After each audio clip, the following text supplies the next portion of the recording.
हमारे मन में हर्ष हो, उल्लास हो, हम होली को सिर्फ इतना ही जानते हैं। होली हमारे जीवन से किस तरह हमारा मार्ग प्रदर्शन करती है, आज का वक्तव्य इसी पे आधारित होगा।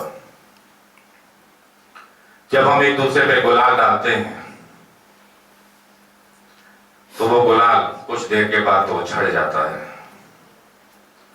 लेकिन उसकी खुशबू, उसकी महक हमारे दिलो दिमाग पे छा जाती है। लेकिन उस कुछ समय बाद वो रंगों को हम भूल जाते हैं। प्रश्न यहां ये नहीं है कि हमारी जिंदगी कितनी है और कितनी नहीं है, ये भी कोई मूल्य नहीं रखता कि हम बड़े महलों में रहें या छोटे मकानों में रहें।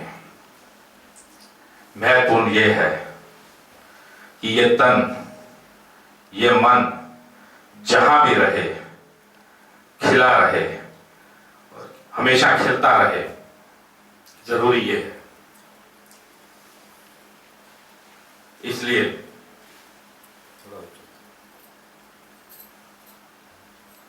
इसलिए हमारे जीवन में संत होना बड़ा आवश्यक है। संत को हम ये मान के चलते हैं कि सब कुछ त्याग देना और इस संसारिक जीवन से अलग हो जाना। संत का मतलब ये नहीं है। संत का मतलब ये है कि हमारे अंदर बसंत हो। बसंत का मतलब हमारे अंदर हर्ष हो, उल्लास हो। संत का मतलब ये होता है। संत वाणी क्या कहती है? बूंद समाई सागर में हर कोई जाने। ये तो सभी जानते हैं कि बूंद अगर सागर में समा जाती है तो वो समुद्र बन जाती है। सागर समाया बूंद में, सागर समाया बूंद में, बूझे पिल्ला जाने कोई। सागर बूंद में समाया है, ये तो कोई कोई जानता है। कैसे? सागर क्या? पूरा संसार, पूरी सृष्टि उस कुदरत की है, हमारे भगवान की है, और उसमें समाया है संसार। उसमें समा गया संसार। अब बूंद, बूंद क्या कहती है? बूंद जब सागर में समाती है तो वो अलग से नहीं दिखती। जब वो उसमें मिल जाती है तो वो एक संदेश देती है कि मैं तो इस सागर का हिस्सा थी, इसलिए मैं इसमें मिल गई, क्योंकि मेरे अंदर भी सागर था। वो अलग नहीं होती बूंद। अलग क्या होता है कि मान लीजिए किसी को पत्ता डाल दिया जाए समुद्र के अंदर, तो वो क्या कभी मिल पाएगा उससे? या कोई सीप हो, मोती हो, क्या वो उसमें मिल पाएगा? वो कभी नहीं मिल पाएगा। बूंद में सागर है, तभी तो सागर से जाके मिल जाती है। इसी तरह हमारा जीवन है। हम उस परमात्मा में रहते हैं, परमात्मा हमारे अंदर रहता है, उसकी सारी शक्तियां हमारे अंदर रहती हैं। क्या परमात्मा किसी से डरता है? क्या परमात्मा किसी से, उसके जीवन और मृत्यु की समस्या उसके सामने कभी आती है? क्या परमात्मा कभी चिंतन में रहता है? कभी चिंता करते हैं वो? फिर हम बच्चे ये बात क्यों नहीं समझ पाते कि जब हमारे अंदर ही परमात्मा है तो हम क्यों चिंता करते हैं? हम क्यों नहीं निडर होते? ये बात हमारे लिए समझना आवश्यक है। परमात्मा जब हमारे अंदर है तो उसकी सारी शक्तियां हमारे अंदर है। इस बात को समझना होगा और हमें निडर होकर काम करना होगा। जीवन में हमें अपनी विशालता तक कैसे पहुंचना है, इसका हमें प्रयत्न करना होगा। जैसे बीज है,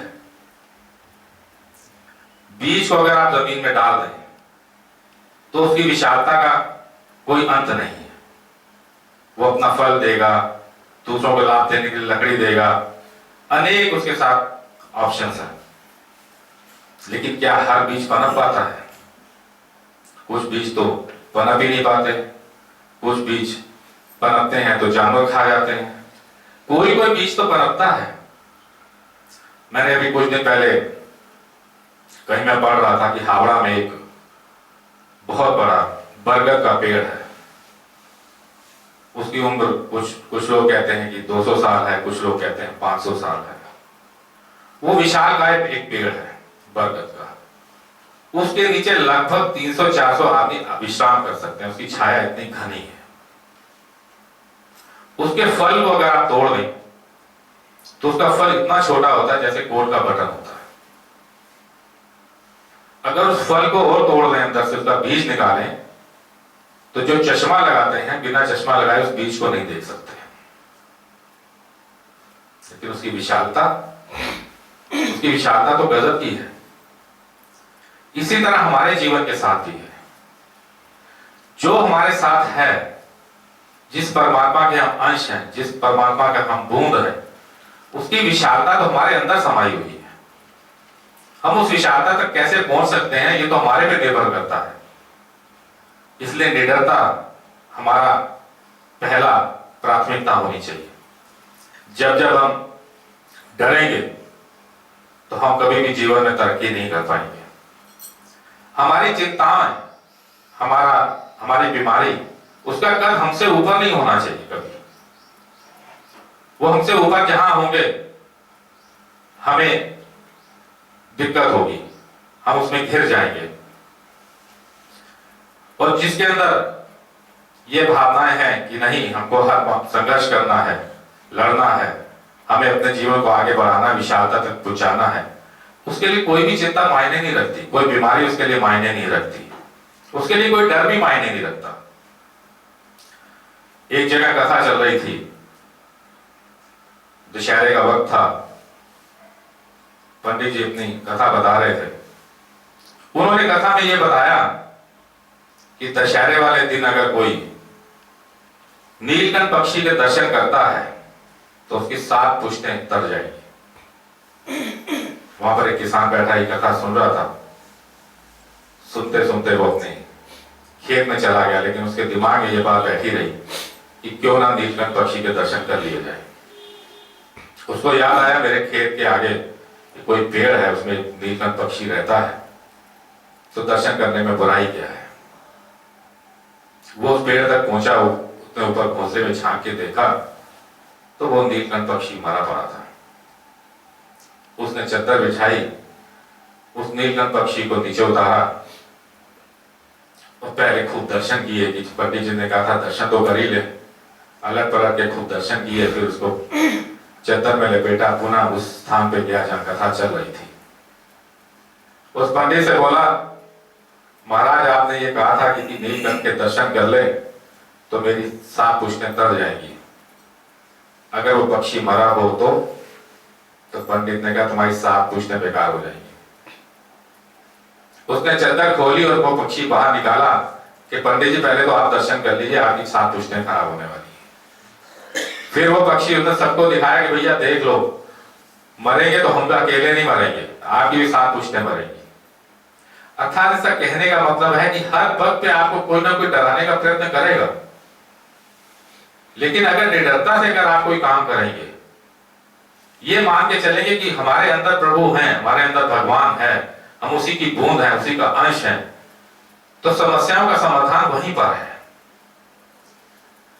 हर समस्या का समाधान यही है कि हमारे अंदर डर ना हो, हम ये बात मान लें, इस बात को हम समझ लें कि प्रभु हमारे अंदर है। जब आपकी नजर कमजोर होती है तो आप चश्मा लगाते हैं।